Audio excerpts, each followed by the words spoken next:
5 उसकी 1 से 16 आयत। वह भीड़ को देखकर पहाड़ पर चढ़ा और बैठ गया और उसके चेले उसके पास आए और यीशु मसीह अपना मुंह खोलकर उन्हें उपदेश देने लगे, धन्य हैं वो जो मन के दीन हैं, क्योंकि स्वर्ग का राज्य उन्हीं का है।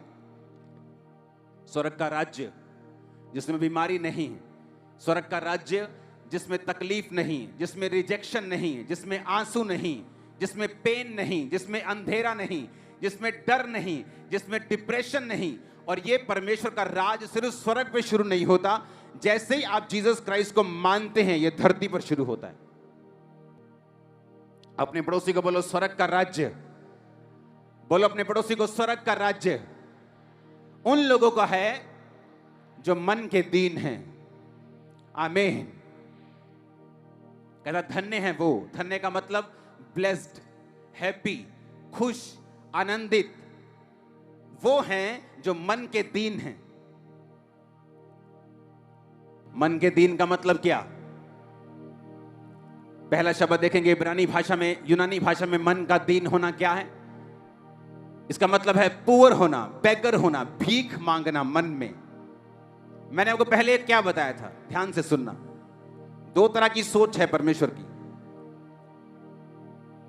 मतलब दो धारी तलवार है। सोच एक ही तरह की, लेकिन मैं आपको बताता हूं कैसे। मैंने आपको बताया कि अगर परमेश्वर कुछ चेंज करना चाहता है आज आपका, वो आपकी सोच है, और जब ये बदली सारा कुछ बदल जाएगा। जब मैं परमेश्वर का बेटा बना तो मैं एक राजा का बेटा हूं, मैं राजकुमार हूं, तो मैं भीख नहीं मांग सकता, मैं अपने आप को डाउन नहीं देख सकता, और इसमें घमंड नहीं है, ये कोई प्राउड नहीं, ये एक कॉन्शियस ऑफ माइंड है। और परमेश्वर ने मुझे ये प्रैक्टिकल सिखाया है। तुम्हें बैगर नहीं बनना, तुम्हें अपनी स्पिरिट में रहना है। जब तक तुम बैगर रहोगे तब तक तुम्हारे काम भी उसी तरह के होंगे, ये मुझे सिखाया गया। लेकिन यहां पे परमेश्वर कहता धन्य है जो मन के, अब ये स्पिरिट है जो आपने मेंटेन रखनी है कि आप एक राजाओं के राजा की संतान हैं, ओके। लेकिन वचन ये भी कहता है धन्य है वो जो मन के, यूनानी भाषा के शब्द को पढ़ेंगे, दीन शब्द को, जिसका मतलब है बेगर। कहता धन्य वो जो मन के भिखारी हैं। किसके? आत्मा के, मन के। इसका मतलब क्या मैं बताता हूं। सुलेमान जो राजा था, राजा बना दिया गया और पावरफुल था, उसके सामने खड़े होने की किसी की हैसियत नहीं थी। लेकिन जब वो परमेश्वर के सामने गया तो उसने पता क्या कहा? परमेश्वर, आई एम नथिंग, मैं जीरो हूं।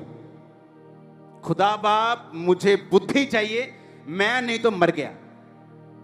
तेरे लोग बहुत ज्यादा हैं, मैं इनका न्याय नहीं कर सकता, मैं जीरो हूं, घुटनों पे आया, मांगा प्रभु मुझे बुद्धि चाहिए। धन्य है वो जो मन के, और परमेश्वर ने कहा तू मन का दीन हुआ, अब मैं तुझे बुद्धि दूंगा, पैसा दूंगा, ताकत दूंगा, प्रजा भी दूंगा, लोग भी दूंगा। मन का दीन।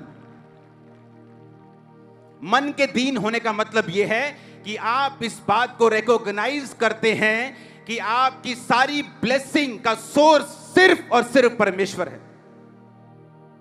आपकी इंटेलिजेंसी नहीं, आपकी कंप्यूटर इंजीनियरिंग नहीं, आपका बोलना चालना रंग रूप नहीं, जस्ट जीसस, सिर्फ खुदा आपकी ब्लेसिंग का सोर्स है।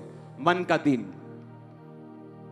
धन्य है वो जो मन के दीन हैं, आशीषित हैं वो जो मन के भिखारी हैं, यानी जो हर बात पर परमेश्वर पर आश्रित हैं, जो हर बात के लिए परमेश्वर पर निर्भर हैं।